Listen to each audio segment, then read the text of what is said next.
I've tried to share with people a lot about the history of black people. And when I got myself very aware of the history of black people, I began to reflect upon how little I had known at the outset. What a hoax I felt had been pulled on me by many forces, that I had gotten to be a grown man and knew next to nothing about my own people, that all I had known about Africa, the ancestral culture of us, had, as I say, been drawn from Tarzan, Jungle Jim sort of things, and that I knew little about slavery, really. And then I got to reflecting that if this had been the case with me, what did I know about other people? And I just got curious, me, black, but me, human being, about other peoples. So what I began to do was just for me to go into the libraries, with which I'm pretty familiar by now, and just do a little peripheral study about virtually every ethnic group of the peoples who comprise the population of this United States of America. And what I began to discover, and what collectively I know has enriched me as few things I have, at least so I feel, is that it does not matter who they are, from whence they came, but every single ethnic group in this country, if you go back and you study and you know about that group of people in whatever was their old country, their trials, their problems, their tribulations, their frustrations, in some cases persecutions, if you know about the hope, the beacon that America represented, about the time they came to the immigrant generation, and then the generation that got here and assimilated, that what you deal with every ethnic group on the face of this country is a thrilling, stirring human drama in this nation of immigrants, in which black people happen to be the only unwilling immigrants.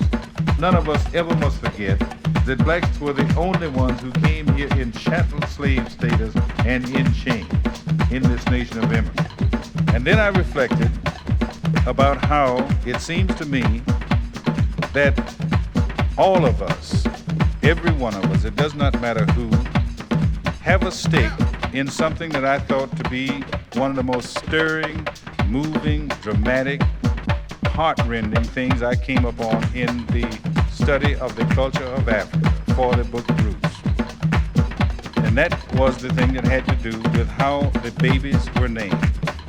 In this land that we have all heard about as heathens and savages peopling it, that in this land, 200, 300, 400 years ago, in any little village, when a baby was born, the people of the village would not see much of the father for 7 days because he was occupied with going about keeping pretty much to himself, thinking of a good, meaningful, significant name for this infant.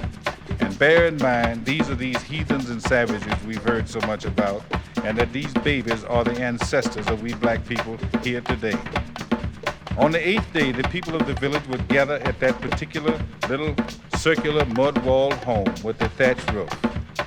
And there would be a stool sitting just outside. The people brought with them, in the Mandinka culture anyway, a jolly bar, a drummer, who brought a cylindrical drum called the tantang.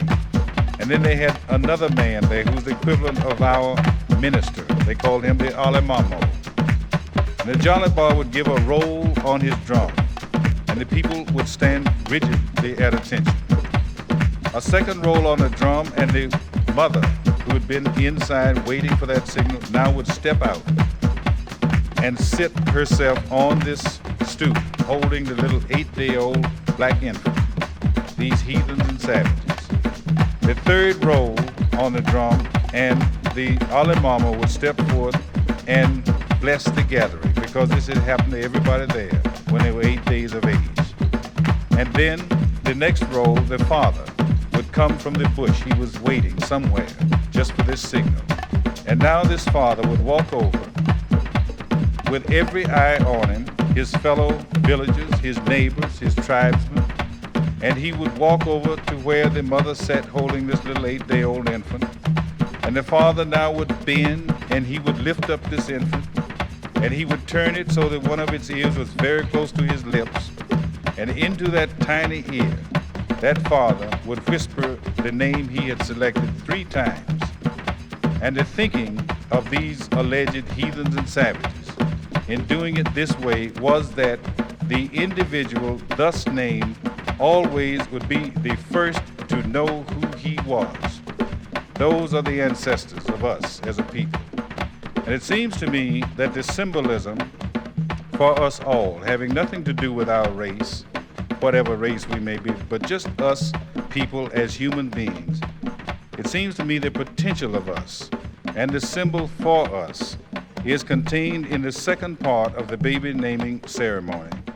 And that was that night when the father, now alone, would take his infant a distance away from the village, and he would hold it up so that its face, its eyes looked up toward the firmament, the stars and the moon.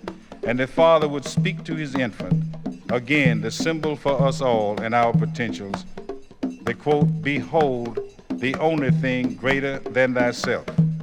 Thank you.